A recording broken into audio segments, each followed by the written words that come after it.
I pledge allegiance to the flag of the United States of America and to the republic for which it stands, one nation, under God, indivisible, with liberty and justice for all.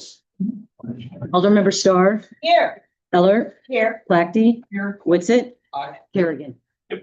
Mayor Varner. Here. We have a quorum. Welcome all the visitors. Nice to see faces out there. Thanks for coming. Start off with the consent agenda. We're going to start off with the consent agenda discussion. Is there anything on the consent agenda that anyone would like to open with discussion? I'd like to pull out the bond rating and have a separate item on the. We can actually discuss that right now. We put the microphones a little bit towards your mouth. Yeah. There we go. Yep. There we go. Perfect. Thank you. Did you hear what he said? Bond. I'm gonna pull out the bond rating. Okay. So we received our official bond rating from S&P Global. Technically, they're rating our 2017 water and wastewater bond. We received an A- on that. We previously were at an A-, so it stayed flat. Joey provided us with just some additional information that we provided as a handout with the explanation of the rating scale. And then he did a distribution report just to show he filtered it by the United States, and then the target issuer industry is utilities, and then all ratings. So that shows you the quantity of utility rated issuers.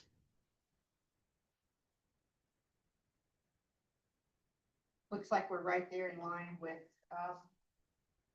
on the graph. So that's what you're trying to say. So most utilities are B plus and we're an A-. That is. Yes, that's what this graph is showing. Okay. And the way that the rating scale works is you start with AAA. That's going to be your extremely strong capacity to meet financial commitments. And then each letter sequence has a plus, A-. So like AAA would have a AAA plus, AAA, AAA-, and so on and so forth.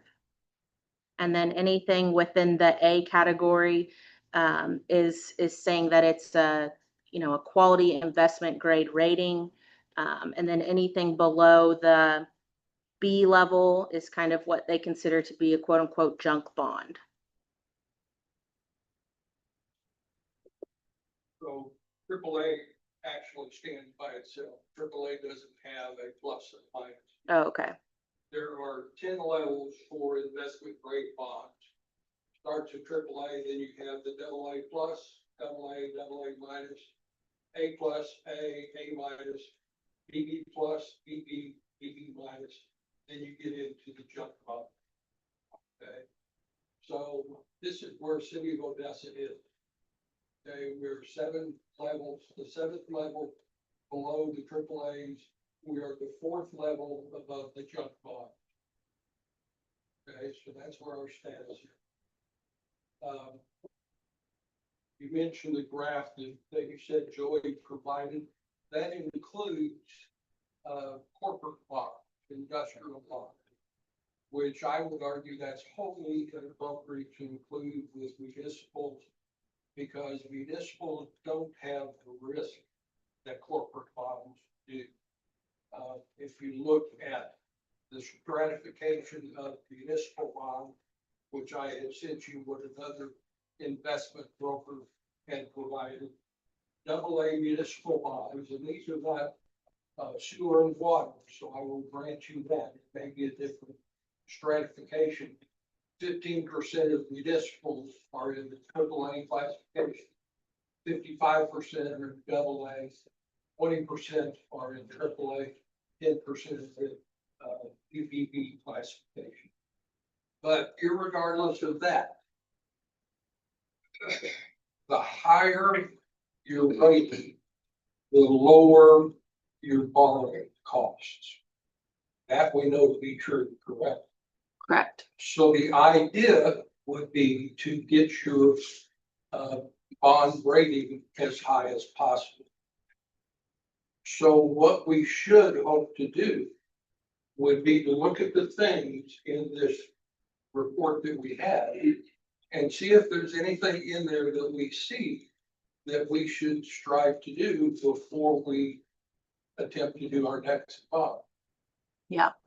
I guess the lowest hanging fruit, I would say, of things that we can do to improve our rating would be to have an approved by the Board of Aldermen investment policy. So that was something that they requested of us that we did not have on file. So that would be the easiest thing for us to do. The next thing that Joey brought to our attention is our capital improvement plan, which we have a 5-year capital improvement plan, and that was provided to S&P Global. And then after that, the next two things that he suggested would be to raise our reserves and to raise our rates. So. And reserves are just one of the things that they repeated several times in the report. And I've marked some things and we haven't had a chance to talk. But I will also add to the last time they would have done this for us, we would have had significantly higher reserves than what well, in reality, the audited numbers that they have, we do have high reserves, but we were required to share with them kind of our plans and how the 9th Street project will be dropping our reserves. And with that significant drop in reserves, it still kept our rate where it is. It did not reduce it in any way. so what I'm hoping is that maybe we can go through some of the things that they pointed out that as a negative. And maybe you could come back to the board and ask us, or give us options as to what we might focus on to help us improve this before we come up with another bond issue. Yeah, we can do that. We can definitely bring Joey in as well to have that conversation. On the first page, your credit highlights, second sentence, they say offsetting these strengths for the system's small size, we can do about that. Low nominal cash and lack of long-term financial planning. Debt service coverage has declined over the past few years, relatively flat revenue growth and growing operational expense. Long-term financial planning, I think the strategic plan is the start for it, but is that going to be the catch-all? Right. I don't know. We need to do something in addition to it. Alderwoman Miller. I don't think we should look at raising rates right now. I mean, that's one of the things that says we should raise rates. we do raise rates. So But they would be basing it off of water rates we raise, sewer rates stay the same. So they're taking that into consideration.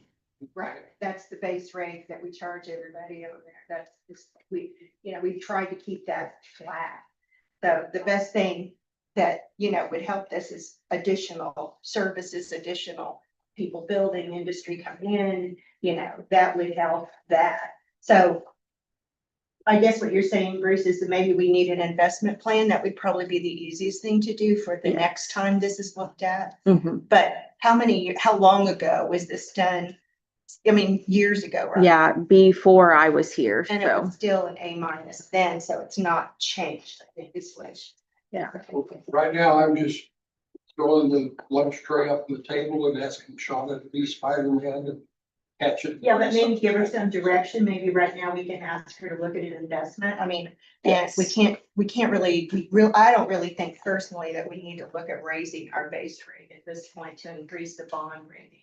Since it was A- 5-6 Correct. years ago. Yeah. Yeah, so, but if it helps to do an investment plan, that's something that maybe we can direct staff to make. Yeah. And it's no one's issue that's sitting here at this table now. But now that we know what it is and we have some opportunity to fix it, it would be our issue to have. I think growth and, our revenues are flat is part of the issue. So we just need more revenue coming in, and I'm just saying, I don't personally think we need to raise that base rate. because of the bond. There's. Yeah, I mean, they're definitely seeing the, rates staying flat, costs going up. They're seeing that very clearly, so. Lower nominal reserves relative to those of higher rated peers, although sufficient cash compared with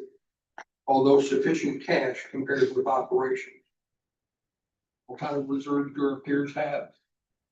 I don't know how we compare with our peers.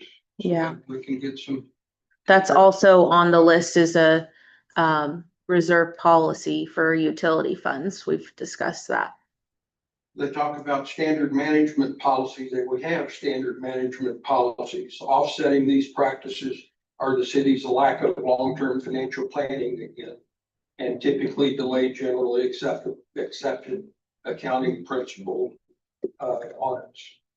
Hopefully, we can resolve that, although I can tell you from an auditor standpoint, one of the issues in looking at the audits is the auditor has complained about having to prepare the financial statements before they can do the audit, which is something that really tips auditors off. Because then they end up feeling that they're auditing their own financial statement, which creates a problem for them. We have a new auditor coming in, so I think we're gonna eliminate all that you're just saying right That's what now. I'm saying, if they have to create their own financial statement as part of their audit, that will be a continuing problem with them. So we may need to adjust some of what we do ourselves in. Okay, well, that sounds like a, I don't know, thing with our new auditor. Does that, you think that those financial statements that they create then would it help reading is what we're talking about? We need to create our own financial statements and give them to the auditors instead of just a trial balance. It's kind of a picky point.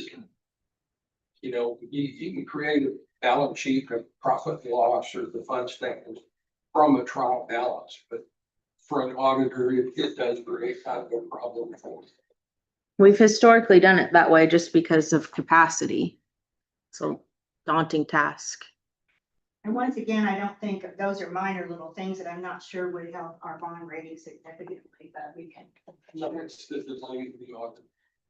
Right, and we're getting a new auditor and the delay of the audit, hopefully with the new auditors that we're paying quite a bit more money for. Yeah. Hopefully this won't be an issue. Just need to deal with them what they expect. But I do think the investment, policy is a great idea. For all, for us to look at, so. Yeah. There'll be a big benefit for them. Governance risk is mitigated by experienced staffing, which is great, and proactive management, which is great. Despite some limited formalized policies and practices. What are they talking about? I had the same question. I'm not sure. Are they talking about policies and procedures of departments? They could be talking about the investment policy. I was curious about that. Cause that's the only policy that we discussed with them verbatim was the investment policy. That's the way I read it. And to get an upgraded rating, they're saying it would require material growth in coverage and liquidity with more formalized financial planning practices to warrant an upgrade. So we're back to the financial planning. So anyway, that's why I wanted to discuss it, to see what we can do to increase it, because once we issue a bond, we pay that higher rate for the life of that bond or until it's refinanced at a higher rate. Mm-hmm. Do you think we could have Joey come sometime? Maybe we could put him on the agenda and we could. No, McLean could maybe come and talk, because I'm not an aficionado. Maybe may be able to tell us some things we could do if he's familiar enough with what we do. I think Joey would be the one to go to besides staff. Check with Joey and see if he can set that up. Thank you. Discussion topics. Yep. That'd be great. Any further discussion for the consent agenda? All right, with that, so we'll take a motion to approve. I'll make a motion that we approve the consent agenda. Have a second? Got a motion and a second, all in favor? 5-0, thank you. All right, that brings us to the mayor's report. We have the retreat for the financial and strategic planning. I guess was, I thought it was fairly good, very productive. I look forward to, seeing what they put together, ever try to put this together and moving forward on this. And, the only other thing I've got is, had tornado sirens went off and, you know, we know that the shelter at the church was, it was capacity. And they had to turn people away. Rest assured, we are looking into options to alleviate that problem. Yes. So, but with that, I will turn it over to the Alderman, to the Alderman report. Alderman Black. Thank you. No, you have. Put that on. I would like to just mention that, our town made the news, I think it was 2 days ago. Mike P's barbecue, he had a reunion with his Desert Storm Army buddies. So good for you. Is it? All right. Alderman Jerry. I'll second about the retreat that we had. I'll be honest, I was skeptical at first of what it was gonna be like and whether we should have spent the money on it, but I do honestly feel it was good. It was a good, open conversation, a little bit more than what we have here, where we could talk about stuff, brainstorm stuff, and I thought it was very positive. And I think there's gonna be a lot of good that comes from it. So thank you for putting that up and thanks for being patient with my pessimism. So, that's it. On the line of, the back and forth discussion, we had the open discussion, I thought that was great. But Sean and I are looking into ways to incorporate that, like prior to board meetings, some type of community forum. Going forward, more on that later, but Alderman knows. You know, what they said, I think our retreat, what I took out of it, that, we talked about many things, but after I got home and got thinking about all the things that we discussed, we really need to work with planning and zoning and some things to get, I mean, I think that is, we talked about so many things with the services we provide, but I think, really the community would benefit from us putting into that plan more of a planning and zoning planning. And, so I wish we had maybe hit on that a little bit more, but we're on it for it was great. Thank you, Shauna, very much. That's all I have. Alderman Stark. I probably have a lot to say, but what I'm going to say is, I'm glad the sirens work. They worked for a long I'm being- time. I'm being serious. A lot of towns don't have sirens and they're screwed. Where do you get it? Thank you, Josh. My dog says I do, but I'm glad we have them. So, thank you. That's it. Before I forget again, I did have someone that mentioned they wish we were the place or fix the audio system created in the audience here. They have a hard time. We've got it. We've got it, coming. It's coming. So we're going to do for that. I did enjoy the onboarding, and I didn't say that at the last meeting, was, very good to go around and learn, about the different city departments, especially the wastewater and the electric department. Not that the others, weren't very helpful to me. But learning is for a lifetime. I've always said that. Never learn too much. I really enjoyed that. There's always something to get for us. And the strategic planning, I thoroughly enjoyed that. I can't wait to see the report and get to work on that. That's part of our long-term planning that we need to do. And do that every year. Updated. All right. I want to give a shout out to Harlan. My goodness, with that chicken out there. Man. And now the city administrator.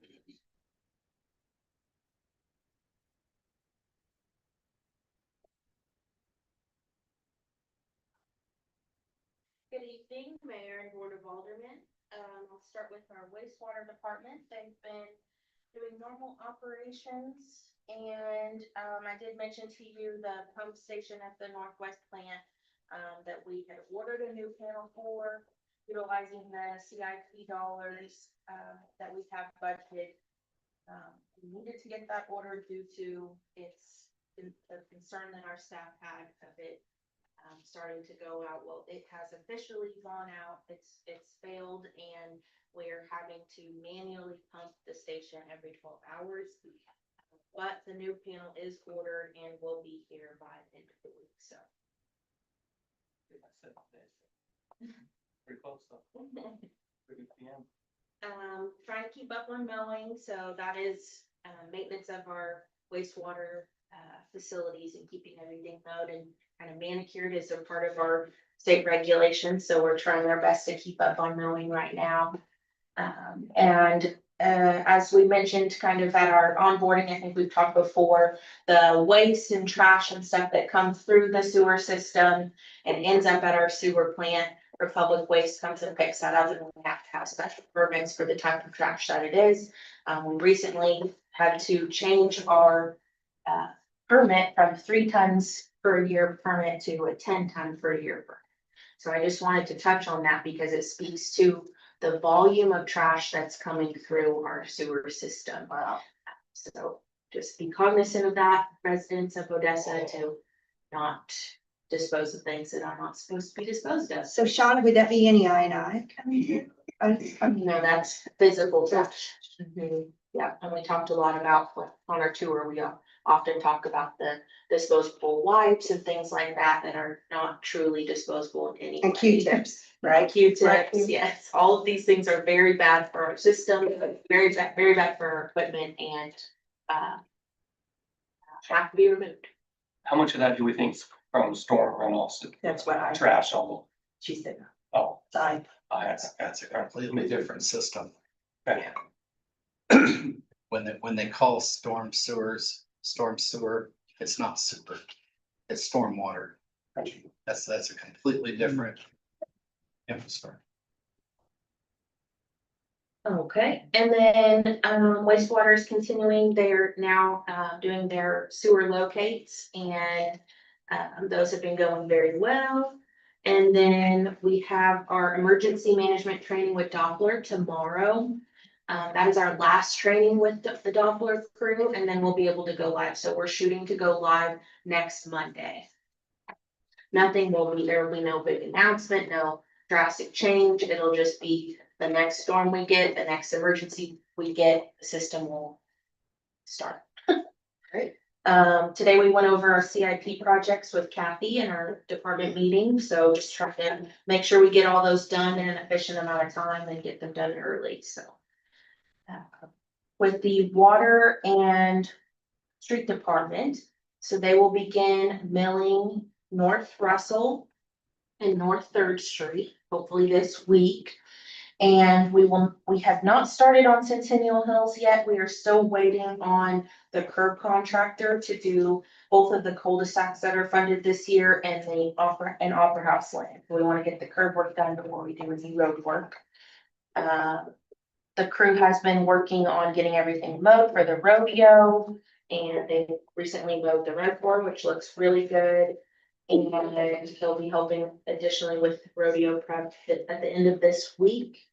The mowing tractor does have some maintenance issues occurring right now, so they were working on that today. Hopefully they got that fixed. And then for the street department, for the street plan, our street department, we are going to be doing some repairs on First Street between College and Phillips. Where we believe that what's happening is the trash trucks with their new arm that they have, the arm mechanism, it's causing them to have to pull out further onto the edge of the road, which is causing the road to buckle in numerous places. We don't, there's a possibility, the trash trucks are definitely contributing to that, but in some of those areas, especially First Street, we know that there are some residents with more commercial sized vehicles too that park along that area as well. So we hope to begin installing the wayfinding signs this week, or at least getting the posts in the ground, and then the lime silo was being repaired today as a part of our CI. That's to replace the drain in the lime silo. The electric department, they were able to install a rented transformer for Advanced Industries at Seventh and Pleasant. We're still waiting on the permanent transformer to arrive, but it should be here within the next week or two. And then once that is here, they'll get that installed on a Friday to have the most minimal amount of interruption for advanced employees. They're also working on a little bit of boring where they received some good bids, so they're getting some boring done on Russell and First Street project, and then another on Spring Street, Spring Street project. They're also helping with the rodeo and continuing with the numerous locates that we have. For community development, the business license inspections are continuing. And we have a Board of Adjustment meeting on Tuesday. This is for a sign variance for 106 West Mason, where they're requesting an additional sign. So they'll have 2 signs at that location if approved by the BZA. We have a P&Z meeting on Tuesday, the 17th. So that was moved from the 19th to the 17th because city offices will be closed on the 19th for the Juneteenth federal holiday. And Jones Warehouse, for Advanced Industries, that project will be inspected tomorrow for their final inspection. And then again, we have the next 4 building plans that were submitted or building permits that were submitted for Pine Creek. Those have been officially approved by IDTS, so they're ready to move forward. For the police department, Chief Thompson's been working on getting our Ring Central phone system upgrade, so we're targeting to have that completely up and rolled out by just after Puddle Jumpers this year. So it takes quite a while to get all of the numerous phones that we have set up and properly. So as for the 911 tax, so we've received confirmation that they have submitted all of this documentations to the state commission for 911, and they're waiting for the approval of those. Once that is approved, the county has received applications for the appointments to serve on that board, and once the documentation from the state is approved, then they'll move forward with those appointments, and it is a board of 7. We'll be conducting the SRO interviews this week, and just a reminder, on June 20th, the police department will be hosting their annual fish fry for city staff, and if any city officials would like to join us, they're more than welcome. And then we are currently brainstorming some minor changes to the National Night Out event that we typically have at the pool. So we're rethinking that a little bit, possibly changing it to a little bit later in the year when it's not as hot, and moving it to the 1912 site as somewhat suggested by the facility purpose group. The live scan that we got the grant for, the electronic fingerprinting, that will be installed this week. And Chief Thompson will be attending a Homeland Security meeting, which is also grant related, this Thursday. We did receive a vet bill donation for one of our rescue dogs that we have at the pound currently. We currently have 2 in need of homes, so if anyone is seeking a new pet, let us know. In regards to the outlet mall, they have been moving forward quite a bit on making progress towards code enforcement improvements to their property. So they will be moving forward with some paving repairs in the parking lot, painting of railings and all metal surfaces, the back doors, some light poles, picnic tables, benches, etc. They've already gotten the vegetation cleaned up, kind of cleaned up some trees and the planter boxes. They'll be repairing the front marquee sign, and city staff will be adding some meter locks for added protection behind the building. For the admin department, we'll be having a sidewalk meeting tomorrow, I believe, with OWN our engineers for the project, so we'll be discussing rebidding. They previously stated that they wanted to try to get this out for a bid in June, so that's an ambitious goal, but I'll have more information tomorrow if that's obtainable or not, but we are moving forward on that, so I feel a little bit better. I did send an email out about the meeting that we had with MoDOT last week, or the week before last, and, like I did share, MoDOT had shared the renderings of the interchange with us. They're not willing to share those renderings at this time simply because of the complexity of the design. So they were worried that if they put the renderings out, similar to how they put the city's renderings out, is that it would generate more questions than answers to the public. And I do agree with them on that statement, that I think it would generate quite a few questions. So they wanted to they said 30 to 40 days to improve those renderings, improve the designs, and then get those out to the general public. And then they will be hosting some town hall style meetings, at least one in Odessa, to discuss the interchange project and the improved I-70 project, where the public will be invited to come and speak directly with the improved I-70 team and ask any questions that they may have. So we also have more information on the bridge and the pricing for the bridge, so I'm hoping to have that to you guys for discussion purposes. We need to make a decision on the direction that we want to go for that here soon, so we'll probably have that on our next agenda. Now that we have this MoDOT information, really puts us in a better place to continue and start discussions with developers, whether that be grocery store developers or any and all developers that are interested in Odessa. So it's really a really great positive to have the information and be able to share that. As I've shared with many of you before, myself and Brenda Oliver and Bill Leakey have been working on the grocery store project, and we've talked to numerous different companies and had serious conversations with numerous different companies and developers that all, as soon as we said we're getting a new interchange, they lost interest in the project, and, they said they might circle back or whatever it is. Well, now we have that information. We can go to them with a little bit more certainty and assurance to hopefully get them to commit to Odessa. Another positive that came out of that meeting was MoDOT's willingness to join us in any meetings that we have with future developers to help get that point across and provide the confidence that they would be willing to work with the community and make all the decisions that would need to be to minimize the impact that the project will have on the community as a whole and overall project. So very positive direction there. And then, like I said, we have our final Doppler meeting this week. I did attend the MEDC conference, so that's the Missouri Economic Development Commission conference. That's the first time I've attended the conference, and I found it to be very, very insightful. The number one thing I learned from the conference is that we are not doing anywhere near enough in the realm of economic development to seek development in Odessa.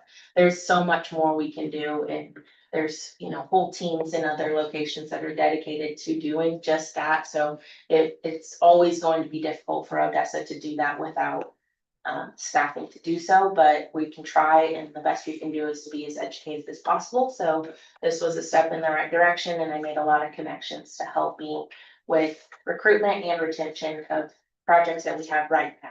So very excited about that opportunity. We will be opening our GIS bids soon, tomorrow, I believe, or the day after. And then we're finalizing, we have a committee for the compensation study bids, so we'll be bringing that back to you guys soon with a recommendation. And then Darren and I will be on the mayor's podcast tomorrow to talk about the 2025 street plan, so we're excited about that. And like you all mentioned, the strategic planning session went very well, and we scheduled time for all of us directors to meet and to start brainstorming on the measures and the action items that we can put into the plan. So we're very excited to begin working on that. Like you said, the shelter was at capacity. And just to give a little bit of context too, when the sirens go off, we will typically set them off if there is a warning in Lafayette County or in a neighboring county with the storm headed towards Odessa. So that's why they went off for the duration that they went off for this time was because of the location of the threat, it being along I-70 in Jackson County. So What was the shelter capacity you did? you know what shelter capacity is? 200. I mean, that would squeeze them in. Yeah, I mean, there were probably 400 people down there, and half of those came from advanced industries, who were working at the time that the warning was issued. They had no place to shelter, so they all bolted down to the storm shelter. But it was, 200 is probably where it should be, and we were closer to 400. What do we normally have? One of the previous times, one of my staff members counted in the area of 125, 130. And that facility can hold that, but at this point, we were probably triple that capacity. Thank you. Thank you, Sean. All right, open the floor for public comments if anybody has any. Like there's none tonight, we're on to new business.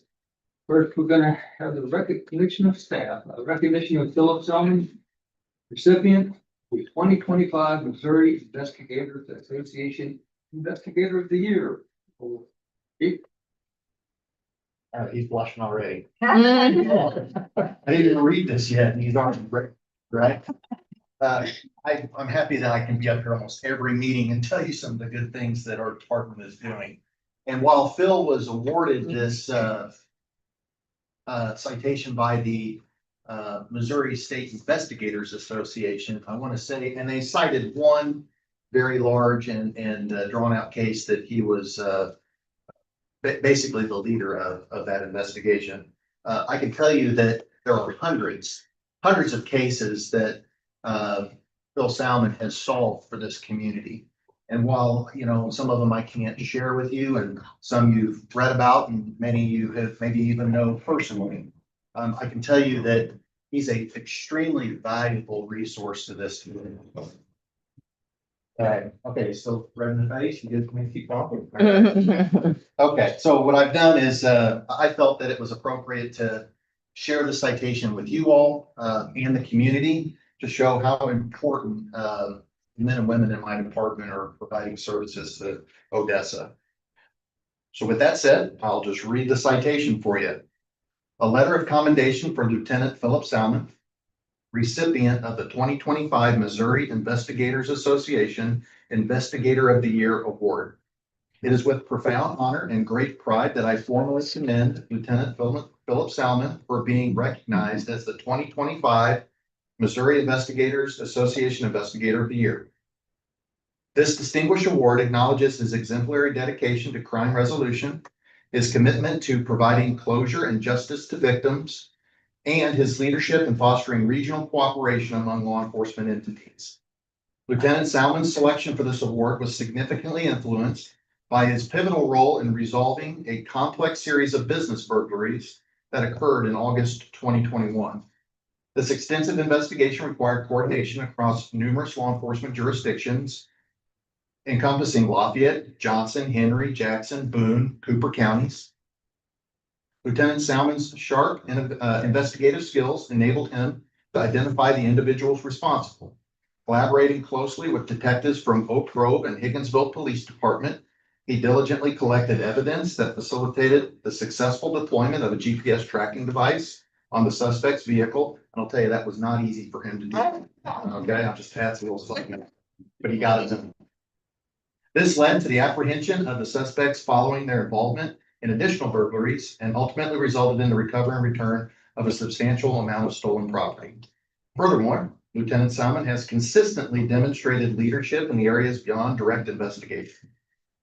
and successfully coordinated multi-agency training programs and developing innovative community outreach initiatives that has significantly enhanced public safety.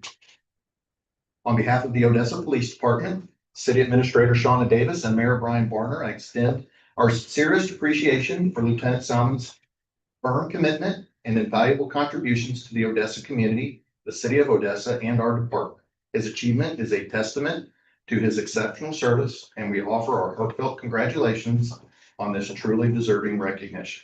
Very good.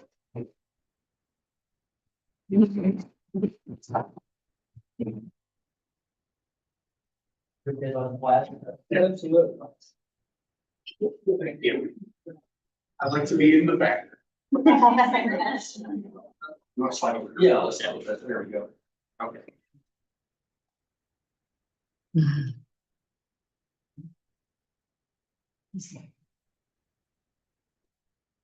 Very good.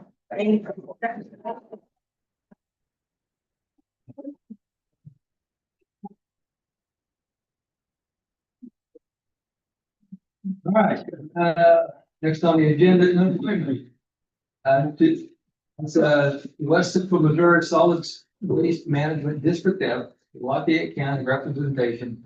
Lindsay Epps. This was very confusing one for me. When I signed up on this, I thought it was Shauna was on the board and Lindsay was an alternate, because the word alternate tripped me up.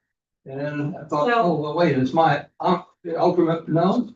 So Shauna, explain what this is for me and. So We got it I, right now. the letter that's in your packet, I used, they sent out a template to use and the template did not necessarily fit our scenario. So I revised the letter. So we are suggesting or appointing Lindsay Adams to serve as the cities of Lafayette County's representative on the West Central Missouri Solid Waste Management District F Executive Board of Directors.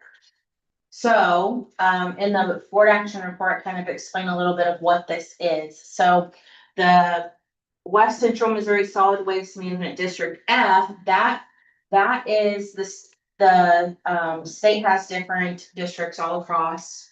And our West Central is District F. Those districts are funded by the tipping fees that are charged at the landfills across the state of Missouri. So every tipping fee, every trash truck or whatever that comes in and dumps at the landfill is charged a tipping fee per ton. And those all get pooled together by DNR into this fund and then distributed amongst these different districts. And then they use that to ensure that there's recycling programs, reuse programs, household hazardous waste programs, and things like that in each of the different areas. So according to their bylaws, as the largest city in Lafayette County, we get the first choice in appointing someone to serve on this board. So we're choosing Lindsay. We did kind of pool around to see who would be a good fit, and based on the time that they meet and things like that, we felt like Lindsay would be the best fit. Do not have to be a resident of Lafayette County to serve on the board. So thought that was very interesting, but I do think she'll be a good representative. One of the important things that I would like for her to focus on is making sure that we do get some form of household hazardous waste in Lafayette County. Because we currently do not have a location in the entire county to, for our residents to take their household hazardous waste to. I tried to reach out to neighboring counties to see if they would allow for our residents to use their space in the time being, and I was not successful in doing so, so. I thought maybe you did it once. The Mayview one closed, so that's our problem. Okay. Okay, and it's my understanding that the previous representative was the woman who ran the Mayview. And now she's off this board. Yes. So, yes, and I did ask because, the Partners for the Parks, they get, grants through this District F. So a lot of the shade structures and things like that that we have came from District F grants. So I did want to make sure that there would be no issue or conflict that would arise with Lindsay serving with the Partners for the Parks and serving on this committee. And they did state that their bylaws do allow for her to be able to recuse herself when voting on any Partners for the Parks grants that are submitted. But I do think it's a great opportunity too for her to be able to advocate for the improvement of the grant.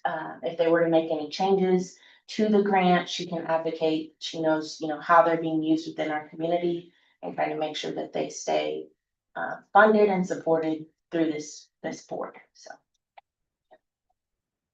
Very good. All right. So with that, I would take a motion to accept the appointment of Lindsay Adams to the District F West Central Solid Waste Management. Can you say with the change to the letter? Yes, with the change to the letter that removed the word alternate. You got it in front of me. But so with the new wording. So I'll change, everything that changed on the letter was just the alternate was taken out. Is that what? No, it just reads that she serves as the cities of Lafayette County representative. Oh. I'll make a motion that we appoint Lindsay Adams as our District F representative with changes made to the letter. Got a motion and a second, all in favor? 5-0, from the past. And now, we've all been waiting for presentation of the reservoir hydrological study by state consultants Terry Sayer and John Holmes. Okay, so some of you may or may not know Terry Sayer. He is the owner, I believe. I'm just find it. There's Sort of, kind of, maybe, of All State Consultants are on-call engineers. And then we have John Holmes, who's their hydrology and hydraulics yes, engineer. engineer. So I just want to introduce them and then they will report to you their findings on the Odessa Reservoir. Go ahead. I'll just give you a little background. You all probably already know that the reservoir has two reservoirs, an upper and lower, with the upper, the main reservoir having 109 acres and the upper reservoir having 43. It was built for water supply back in the first one was in the 40s, I think. But it hasn't been a water supply in a long time. The spillway has had its issues as of late. It's needed repairs in 2012 and 2015. And then again in 21, those have resurfaced. At the same time, in the recent years, in our DNR dam safety program has notified the city that if any more people move in downstream, it could be upgraded from a class 2 safety or hazard dam to a class 1, which is a really big change. In this case, it basically would mean instead of being able to handle 14 inches of rain in 6 hours, it would need to handle 21 inches of rain. So a third again as much water. So and this happens pretty common. A dam will get put in as a class 3 or 2, and then people move in and steps have to be taken. So I was brought in 23 to do a study before the spillway was rebuilt to see if we should modify the spillway to get to a class 1 dam. So I looked at all kinds of things, widening the spillway, cleaning the flume out, rearranging the flume, lowering the auxiliary spillway. None of those could provide enough relief to make it work. The only thing that does seem to work would be raising the dam. We have two options: raise the dam about 1.75 feet. We could do that without a geotech study, so that's why we looked at that. But that still takes another additional 50-foot spillway that would basically have to cut through the current parking area.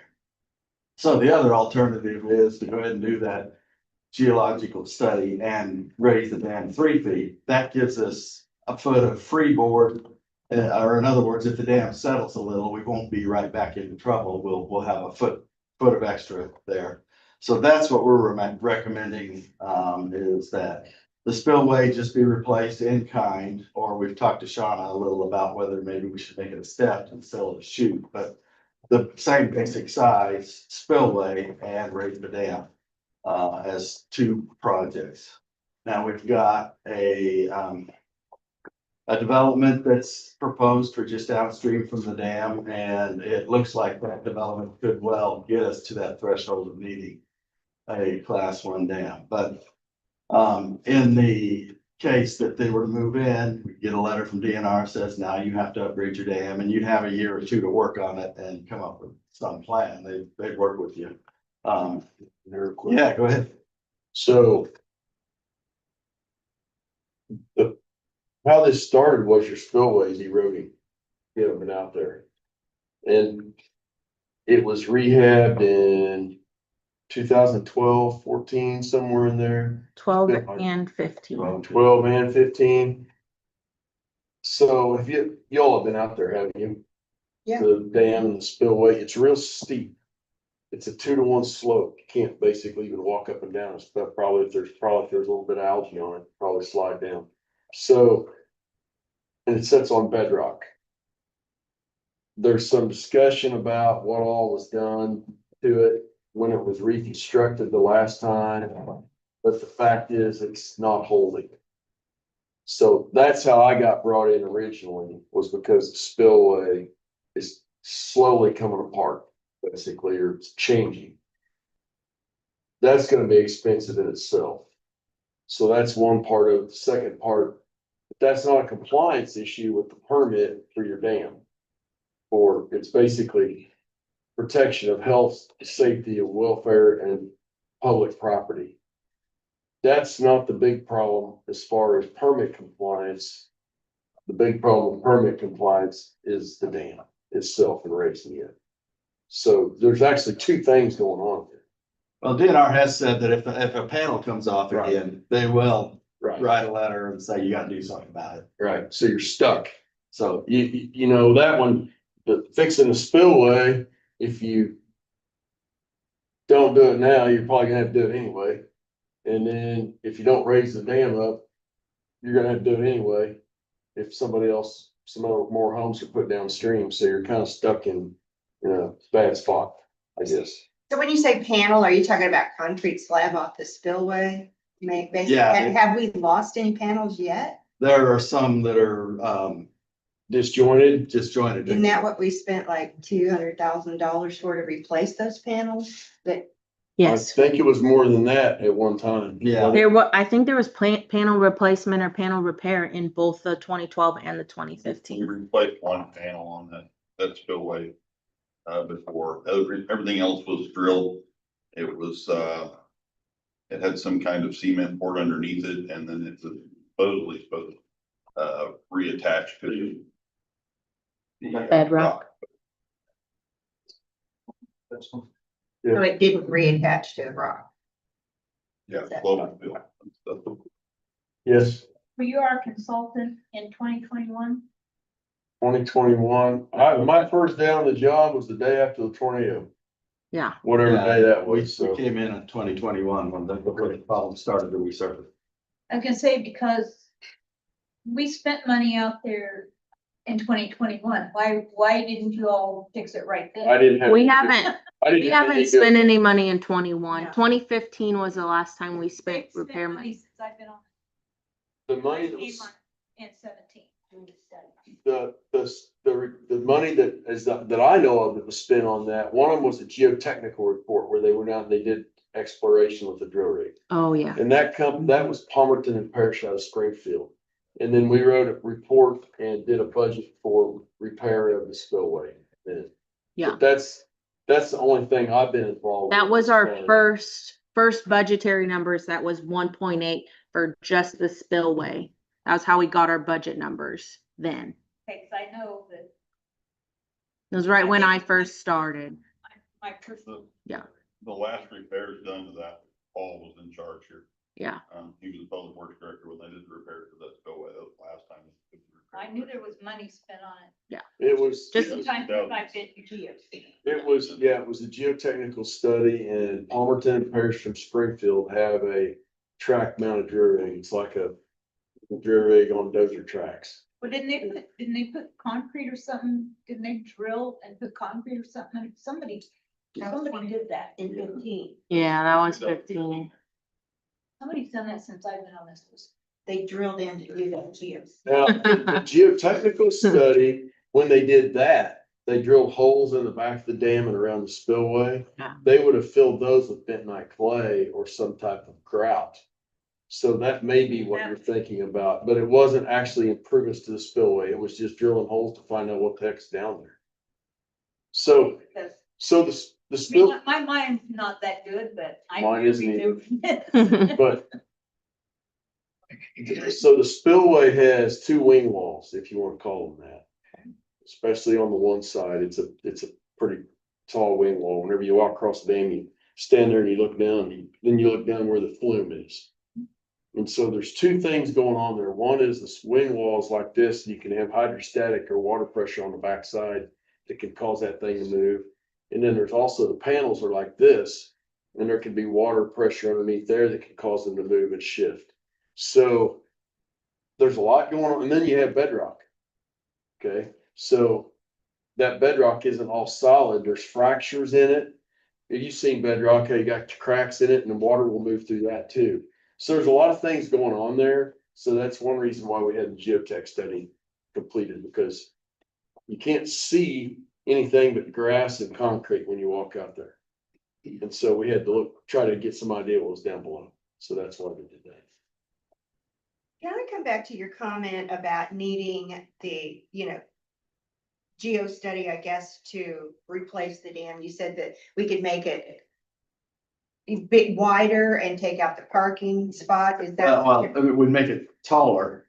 If we make it, I think it's 1.25 feet taller, we can do that within the current rules without having to do a geotech investigation and analysis of how the dam would function, from a structural standpoint. And that's what we paid for before, right? No, Okay, this would is be another different. one that would be needed. Okay, Well, that, we could avoid that if we only went 1.75 feet, but like I said, we still need another spillway to get to the class 1. So if we go up higher, yes, we have to do that geotech study, but it's a long-term solution that's gonna be good for making this thing function as a class 1 dam. So to give you some idea, you have a dam that's, whatever it is, 50 foot tall, let's say, Yeah, 40 some feet tall. If you raise it a foot, let's say, soil weighs about 70 pounds a cubic foot, approximately. So you're putting 70 pounds on top of the dam if you raise it a foot everywhere. Okay, you put 3 feet on it. Now, not only does it put 210 pounds on top of that, which is squishing down, but you also have to blend that in with the backside. So you got the weight of the soil on top, plus you've got some way to blend this thing on the backside. So I've been involved with one dam that leaked or slid or whatever else. So you start putting all this weight up there, things start happening. So that's part of what dam safety says. There's minimal things you can do as far as maintenance to repair the dam, because when you put soil across it's just like a pond. You put soil across there, it's kind of humped up in the middle. And over time it settles a little bit because the soil is deeper in the middle. So it'll settle, and over time you have to kind of fill that back in and bring it up to grade too. And that's real common. so the option of just making it a foot higher is pretty much out. You're saying that's not a good option. Right, yeah, I think it's 1 3/4 would be the minimum, but again, we'd have to have a spillway that ran across the public parking lot, which can be done because it's a spillway that would only see water in a very large event.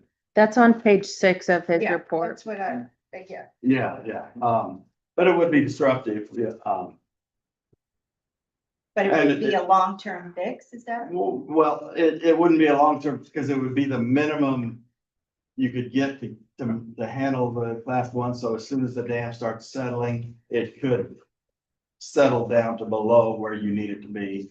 And dam safety will do inspections every couple of years, and they will see that sagging, and they'll say, okay, you gotta bring it back into compliance once it's settled a bit. But it's it all- wouldn't happen if we added. It's all number based. So Yeah. he's doing this all based off of numbers. So if you add the spillway and go up 1.3, the numbers still don't get you to the high enough number. I'm just putting that in non-engineered terms. It doesn't get you to the right number for the reservoir as a whole. The 3 foot has an extra foot so that it can Yeah. settle a foot and you'll still be in compliance. Yeah. That's what I meant when I said it's long term. It's a matrix. Yeah. If you will, it's, you do this, what if you do this, well, then this happens. Maybe we do this, then we can make this work, maybe we can't, so there's a lot of if-thens when you throw it in there. So on this page 6, that red, is that the news? That's the new dam? What is that? Yeah. Red is the approximate spillway. Where Yeah. Spillway, Yeah, that's the new spillway. yeah, There'd be a spillway on both sides and a dam in the middle. yeah. It would be an auxiliary spillway. It'd be like a 100-year event to start flowing water. Okay. See, the one on the east side, The current spillway is. South side. the south side, yeah. Yeah. Okay, it runs over against the rock bluff, Yeah, basically. it does. And this new auxiliary spillway would also be problematic because it would change the way water flows onto the neighbor's property Mhm. to the west. And that could be very problematic where, Yeah. you have where that starts directing water towards there.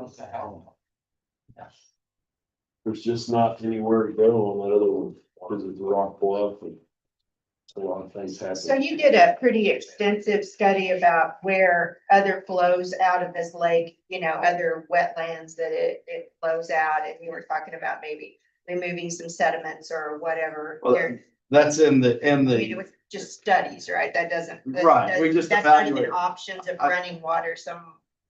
Well, yeah, we weren't really moving water other places except for this one spillway we're talking about. Okay. Otherwise, it was hugely existing, but clean it out some. So there's been sediment that's settled in the flume that takes water from the lake to the spillway. Yes, There has been some accumulation of sediment. We cleaned that out. It would help a little, but not that's like a enough. foot. Yeah, yeah. But I think I modeled like we would cut down 2 foot to give, to kind of maximize some capacity there, but it still wasn't enough. And we had cleaned that out, around 2015. All the stuff on the side of that dam, on the side of the spillway, that big hump Yeah. there, was all that they come That out of came that, from that. yeah. We only went down a couple of foot, so it silted back in quite a bit. Yeah, and that's the problem. What about dredging the reservoir? Does that give us anything? Not from a dam safety, issue. I mean, Still gonna have a bad spillway. yeah, Yeah, nothing physical at all. Yeah. Didn't know if you drop the elevation of the water. Yeah, came up, that made any difference, or if that was just. Well, I- Expensive to dredge. yeah, we would have to do more than just dredge if we drop the level of water. The level of water is set by that flume that flows to the spillway. And I looked at some options that will lower the reservoir, but you lower the reservoir, you lose active area and have to redo the shoreline. It's not a very good solution. So you've been looking at this for a couple of years, right? Yeah, off and on. Have you, yeah, Yeah. have you noticed any huge deterioration in like this since 2021 or 2 on that spill? The spillway stayed really steady, That's, but So that's actually an interesting side of it. So we met with DNR Dam Safety, and for the past few years, they've been sending us. And how often did they send the letter that said we needed to fix the spillway? It was a couple times a year, I think it was. Yeah, they would send me twice a year, Twice a year. about every 6 months, just to notify us that Yeah. our. So that's why the work started in 2021, I believe. It's because DNR started sending us these letters that said, you've got to fix your spillway, you've got to fix your spillway.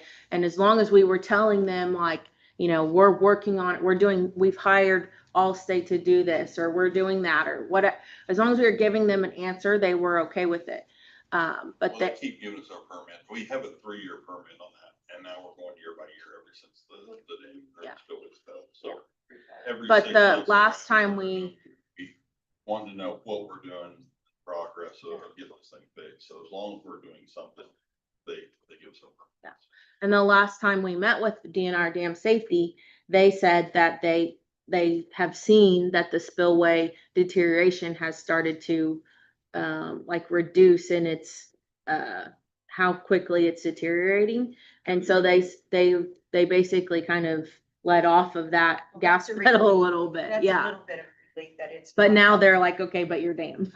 Yeah. So now they're more concerned about the dam than they are the spillway. And in 2021, there was no concern with the dam. Yeah, that's And what- now, Yeah. well, I wouldn't say no concern with the dam. There was still a concern with the dam because of how many they were assuming were inside of that inundation zone. But they were more concerned with the spillway than the dam. And now that has flipped. And it's if we get a torrential rain, it'll go right over that dam. Correct? That's what this horrible flow picture. Yeah, this shows is, out there. yeah, the event that they're worried about, if we get more people moving down the street, there's a lot more rainfall, and then we're talking about going over the whole day. Right. Yeah. And you're saying that it's not necessarily gonna take the spillway out, it's just gonna go over the dam. I Well, mean, no, the spillway, that was what I always thought. It was like, oh, torrential rain is gonna put so much pressure on the spillway that it's gonna give way. yeah, and a big event would probably cause that to happen, or possibly, I mean, it is in an unsafe situation. That's why they exist. That's why they have the inundation zone and all of that is for if that were to happen, because it's not impossible. If you go to dam safety training like John, I guess you would, so. So if you go to those and they're doing their job, you know, you see the worst case scenarios of things where dams have failed or. Right. And Tom Sock is a major one. Yeah. That happened here not too long ago. I was involved with one and John was too, I guess, reconstructing one that did fail. They got 13 inches of rain one night or something like that in so many hours and then over top the dam and there was a hole in that dam half as big as this building or bigger that blew out and lost all the water out of the dam. So you see those things periodically. That's not good when that happens, but. Well, it's good to know that the spillway's not gotten a lot worse. And I think DNR recognizes it's founded on bedrock, so even if those panels wash out, you're still not gonna have a catastrophic failure because you got all that bedrock that would have to erode. Okay. So, And if you see, like Darren goes out there, he sees a lot of water coming out of those panels after it's been dry for a while. Well, you probably had some erosion or water piping through that bedrock or soil or something around the edge of that thing. So you don't have that, which is comforting. But when you see water running out of the back of the dam, not through the spillway, then you know you got something that's not supposed to be like that. So your recommendation is this 3.8. Raise the dam to 821.75 and facility spillway.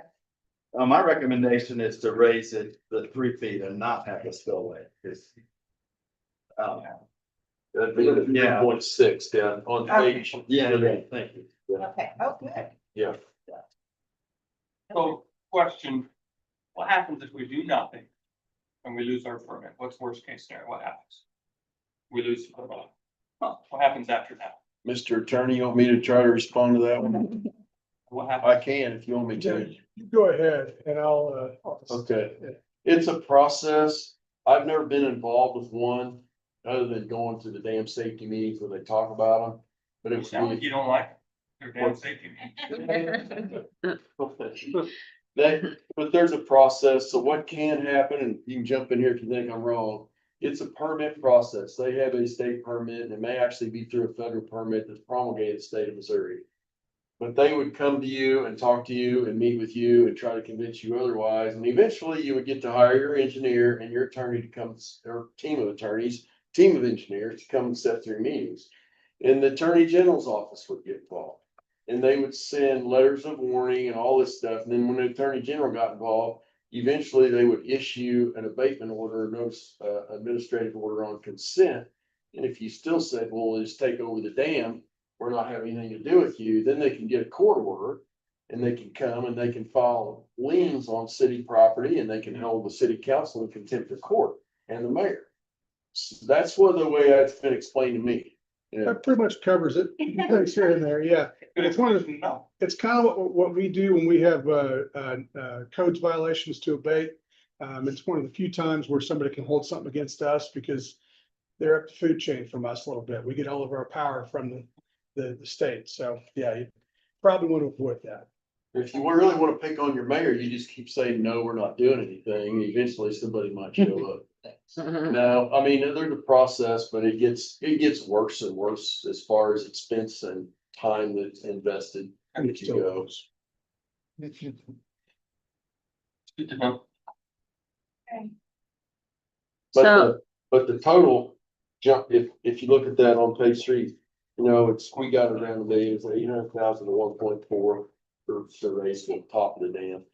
Well, actually, that was in the study, but later we did a little more detailed estimate. Yeah. Did we? Yeah, And that's the other number. Very detailed. that's on page 65 of the agenda, 64 and 65. So to raise the dam, they're estimating it to be 1.153 million. And to fix the spillway, 1.397. So 1.4 and 1.2. And then there's obviously like ranges on there because it can fluctuate based on bidding and all of that. Waterman? And it's an interesting thing. You had an appraisal done on the dam a few years ago, 1.1 or $1.2 million. And we currently have a dam under construction that's about 300 acres or 340 acres of watershed. There's 340 acres of surface area. The construction bid on that was 14.4 million. And I would say with all the permitting, there was another consultant that did a lot of permitting, plus the NRCS. My estimate is somewhere around $30 million to design and construct the dam. So if you look at a total value of a dam, there are certain exemptions you get for agricultural use only, but if you get above 35 feet, it kind of throws you in another category. So this one's 50 feet. So if somebody was gonna build this one, start from scratch, I'd say you're somewhere around 20 million or north of that. So an appraisal of the land around the dam doesn't necessarily consider the dam. And on the appraisal, and I'm not saying anything's wrong with it, but one of the properties he showed Teal Bottom, like North Teal Bottom Road or South Teal Bottom Road, that's over by Jefferson City that runs off down to the Osage River. So the problem with doing appraisal, if your appraiser was here, he could confirm it. I would think it would be very difficult to have good comparisons of property around a 340 acre lake, especially if it was a new dam being constructed. They're just not out there. There hadn't been a dam constructed in 30 years in Missouri until we've got one that's under now. So there's issues there. And I worked on one of the last ones that was built in the early to mid 90s, and that was at Maysville. There was another one done at Mazingo up by Maryville, which is a larger lake. The one at Maysville is around 80 acres of surface water. This one's, how big is this one? 170? Just over 100, I think. Just over 100. So that gives you some idea where you'd be at as far as if you were going to buy the land, get it permitted. And the permitting involves a lot of stuff, and I could go into that if anybody wanted to, but that's about where you'd be looking at for a dam like that. Buying the land, the permitting, the design, everything. You've got to go through U.S. Fish and Wildlife Service, endangered species, all kinds of stuff, Army Corps of Engineers. It's pretty extensive. Yeah. One of the things that DNR brought up, well, two things I want to say. One is that appraisal came in under 1.2. So compared to what Carrie's saying, that's a drastic difference. Yeah, so I'm not saying the appraisal's wrong. I'm just saying it didn't take into consideration the construction of the dam if you were gonna build a new one. And it would be very hard to get comparisons for a property like that to build a dam that's 50 foot tall that's like the one you have. The other thing I was gonna say too about when we had our conversation with DNR Dam Safety was they alluded to the fact that if we were to, because we're like, well, what if we just got rid of it? Like just filled it in. They're like, that's gonna cost you basically the same amount of money as it is to fix this because of all the permitting, all of the hoops and things you have to jump through, the regulations that it's gonna cost to, I mean, maybe you could speak to that a little bit more, but they alluded to it being just as costly to fill it based off of the regulations that would be required. Do you have to fill it after you drain it? Is there Sinkholes. Well, stipulation? well, I think they were just saying if you got rid of the lake, so you could notch the dam, but there's still all these permits you gotta get and all this. You know, you gotta offset all that sediment going down, it's just, yes. We had an appraisal that came in at under $1 million, right? It was 1.1. Yeah, 1.1 and change. Two. And that was a couple years ago. Yeah, I was here for that. It was right when Nikki left, so Yeah. 2020, right about when they Yeah. I started. just didn't remember how much it was. And all they did was they looked at, there's a water body there and you had property around the edge of the water. Yeah. That's what they looked at. What I'm saying, I don't think it's wrong, but if you were gonna build a dam, then you're looking at a monumental amount of money. Well, the 2.6 is much lower than originally. Very much so. Yeah. When was those numbers, but how recent are they? November of 2022. Okay. So, No. The numbers that are on this paper are January 25. they're recent, We redid it. so they'll go up a little bit, but not, Yeah, they're in 2020. I did some escalation factors to look if you did it in 26 and the take. Okay. The original 1.8 was just for the spillway, and that was 2021, 2022. Trouble we have now is we're not required to fix it right now. But in the event that we do become required. Yeah. That price is gonna be different and gonna go up. So how do we make a decision when to pull the trigger or if to pull the trigger? Well, and that was kind of DNR's perspective. If you look in the packet, there should be a letter from DNR. And that was kind of their perspective when we spoke with them, was in regards to the dam and the height of the dam and the development project that we have incoming, is that inundation zone that they have on record goes from our dam across I-70 all the way up to almost Wellington. And so their point was, if it's not this development, it's another development, and we're not that far away from the quota.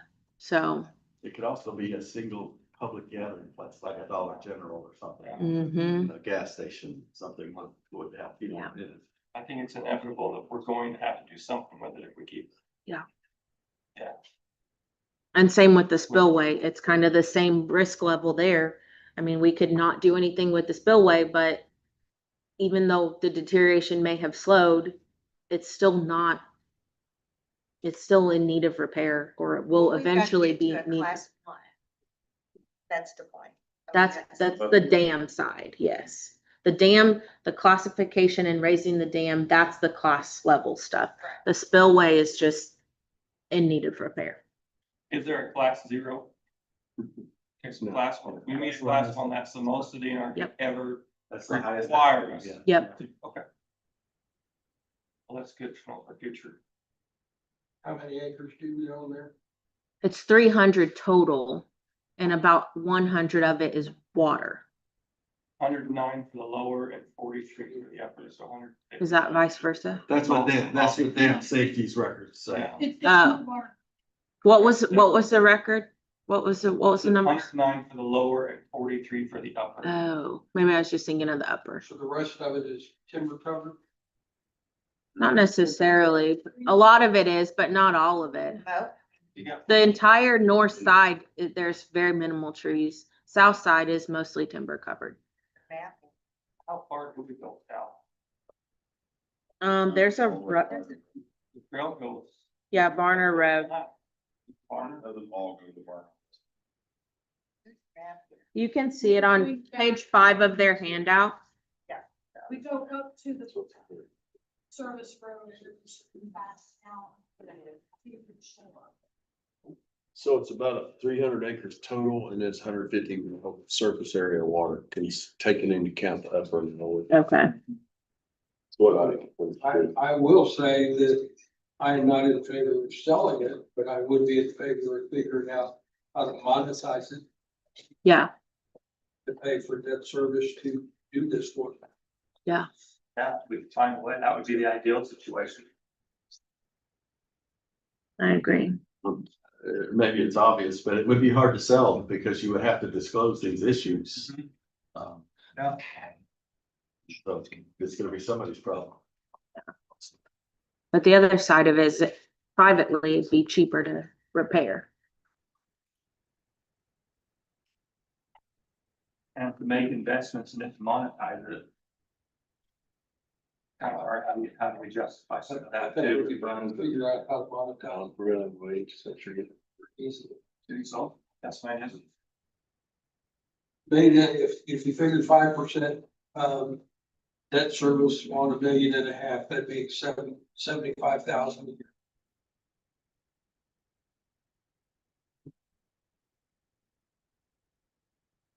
So how can you make 75,000 a year off of 150 acres?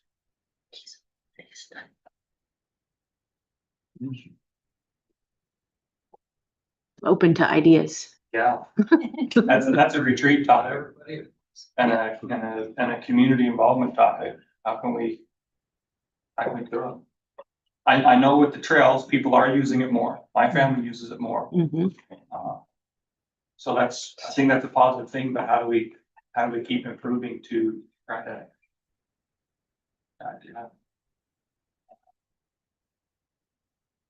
Figure something out. Okay, well,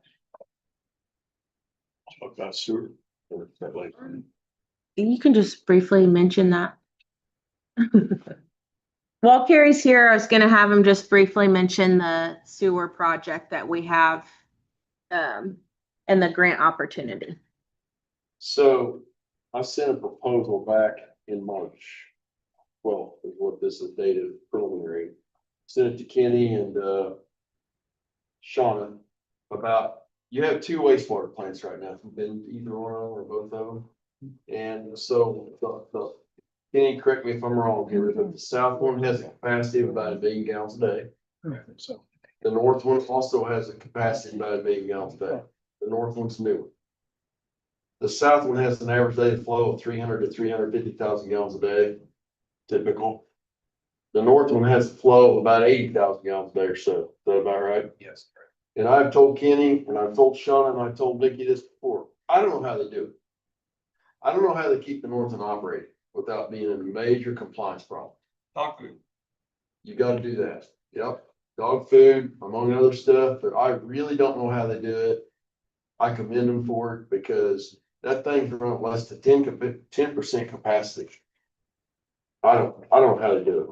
So then proposal come to us about combining all the flows, which makes sense to me. Both systems into one.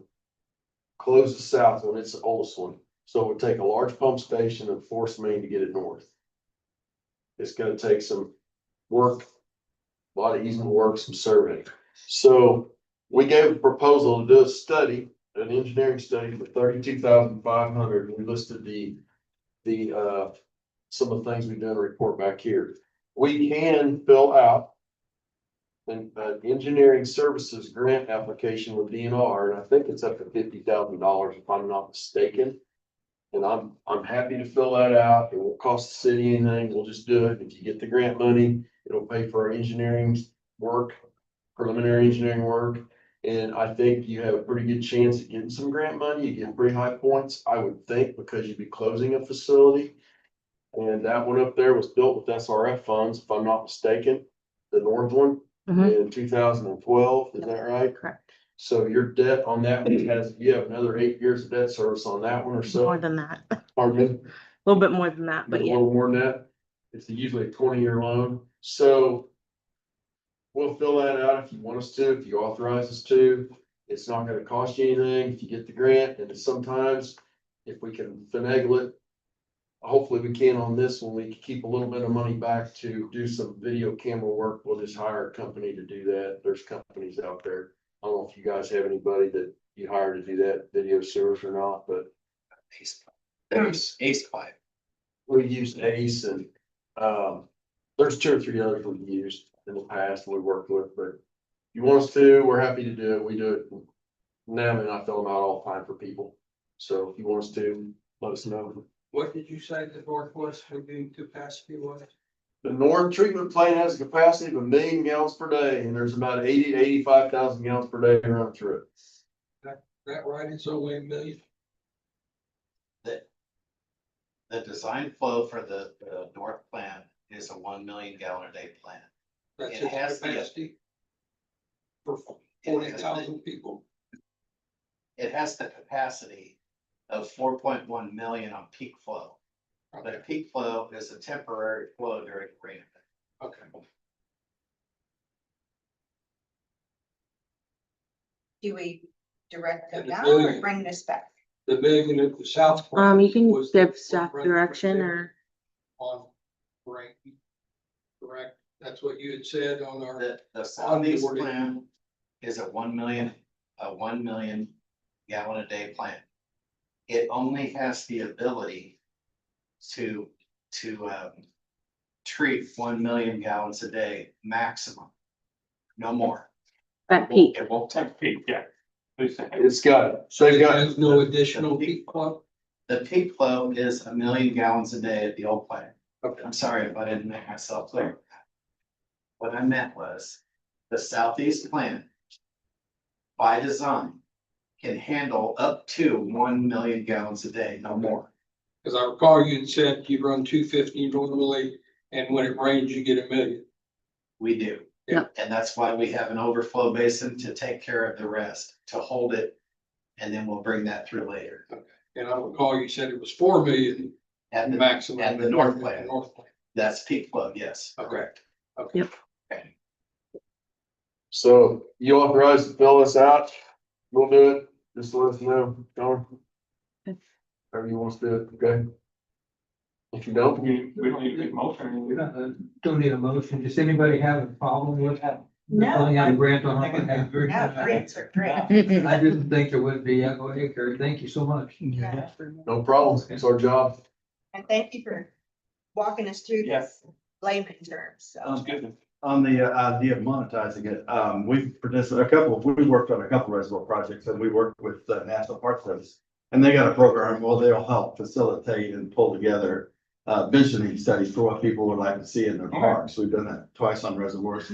And they brought in University of Iowa on our two lakes and we just facilitated. So I'll send. I've actually started it's been years now, but earlier when we first started Okay. in 2021, I had started a conversation with the national parks about that visioning process. So we could bring that back to life. Great idea.